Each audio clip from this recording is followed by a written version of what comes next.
안녕하세요. HLB 주주님들이 어제 오늘 가장 걱정하는 것 중에 하나가 거래정지였을 거라고 생각하는데요. HLB가 신라젠의 길을 따라가는 거 아니냐, 제2의 신라젠이 되는 거 아니냐, 그런 우려들이 굉장히 많았을 겁니다.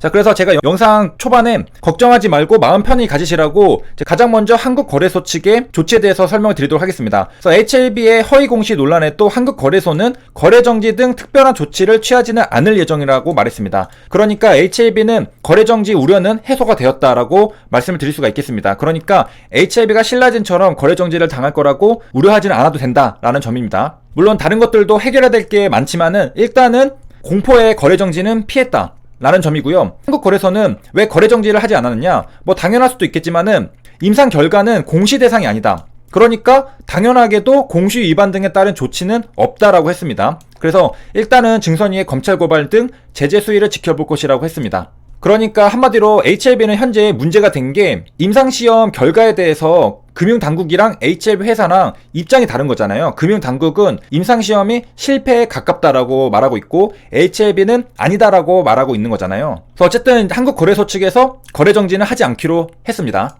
자, 그래서 이제 오늘 볼 또 기사는 HLB 누구 부정거래 있었나 라는 이제 기사가 나오는데, HLB가 어제 오늘 온갖 뉴스 기사들이 쏟아져 나오고 있습니다.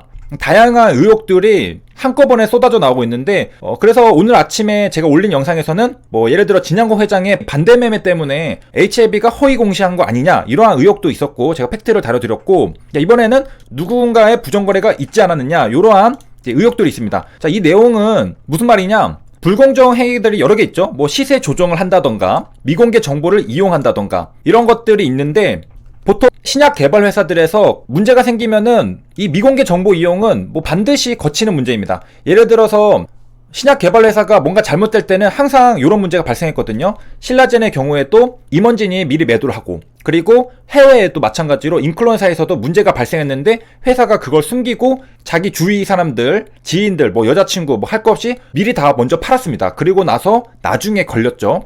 그래서 신약 개발 회사는 FDA로부터 신약 거절을 받았다라는 그런 사실들 있잖아요. 신약이 뭔가 문제가 생겨서 실패했다, 그럴 경우에 그런 미공개 정보를 회사 내부자는 알고 있잖아요. 특히 제약 바이오는 회사가 말해주는 것이 거의 정보의 대다수입니다. 웬만하면은 다른 곳에서 정보를 얻기가 힘들고 회사의 입만 바라보고 있거든요.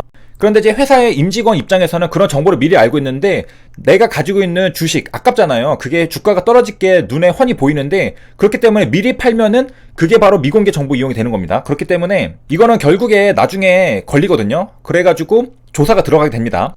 자, 아무튼 HLB 같은 경우에는 이런 것들이 있었나 보니까 시세 조정, 미공개 정보 이용 같은 거 보면은 HLB가 지금 주가가 떨어졌다가 올라가서 누군가는 이득을 봤다는 거 아니에요. 그래서 진양고 회장의 지분을 보니까 진양고 회장 지분은 2019년 6월 말 394만 4,595주에서 2019년 말에 394만 4,595주로 한 주도 차이가 없이 주식수에 변화가 없었습니다. 그러니까 진양고 회장은 지분을 사고 팔고 한 것도 아니었다. 그리고 다른 진회장의 특수관계인도 마찬가지였다. 그러니까 HLB는 시세 조정이나 미공개 정보 이용으로는 볼 수가 없다. 그런데 이제 허위 공시를 통한 부정거래가 있었다라고 생각을 하니까 회사 임직원이 아니면 누군가는 부당이익을 얻었을 거다.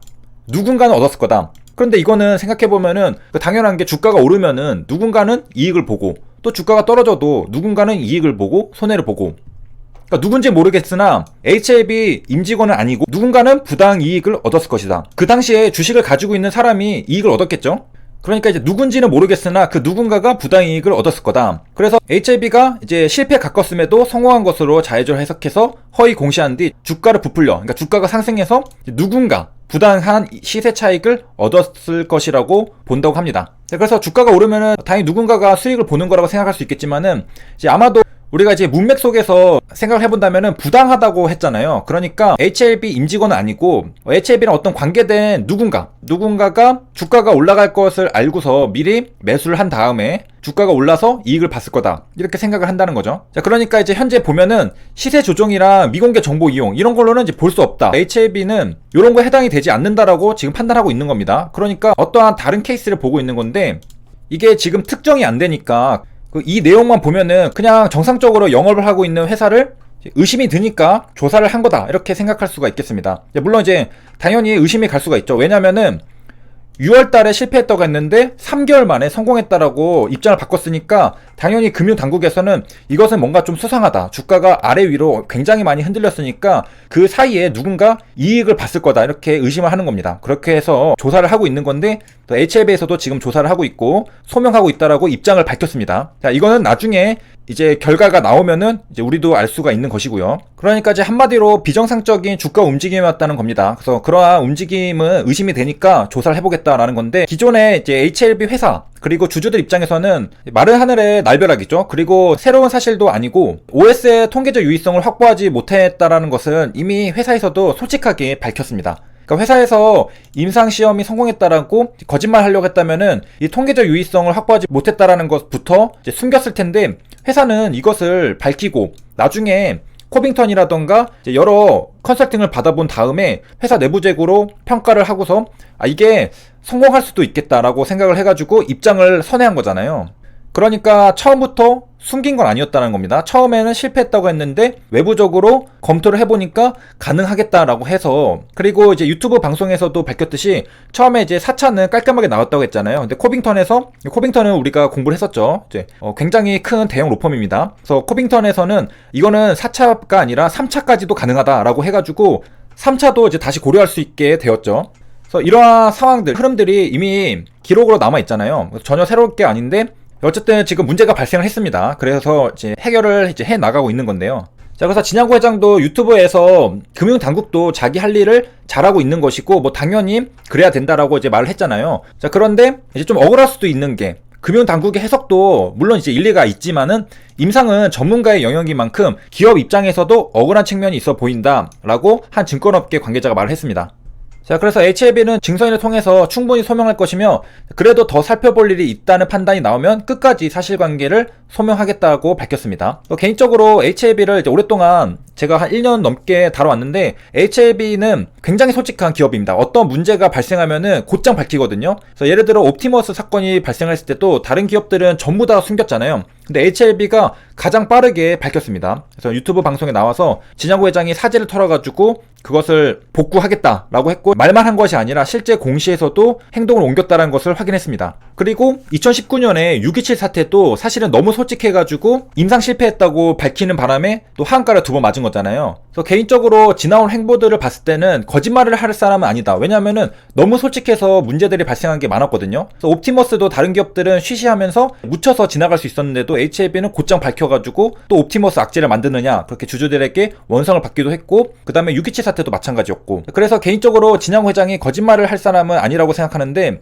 너무 솔직해서 탈이다. 어쨌든 지금 금융위원회에서 HLB를 허위공시 혐의로 조사를 하고 있거든요. 그렇기 때문에 이 결과가 어떻게 나오는지를 우리가 이제 향후에 지켜보는 것도 중요할 수 있겠습니다. 그래서 이번 시간에는 어떻게 보면 가장 중요한 내용이라고 할 수도 있는 한국거래소 측에서 거래정지 등 특별한 조치를 취하지 않겠다라고 말했다는 거. 그래서 HLB는 거래정지의 우려감은 해소를 했다. 그리고 HLB는 시세 조정으로도 볼 수가 없고 미공개 정보 이용으로도 볼 수 없다. 일단 이러한 우려감은 또 해소를 했습니다.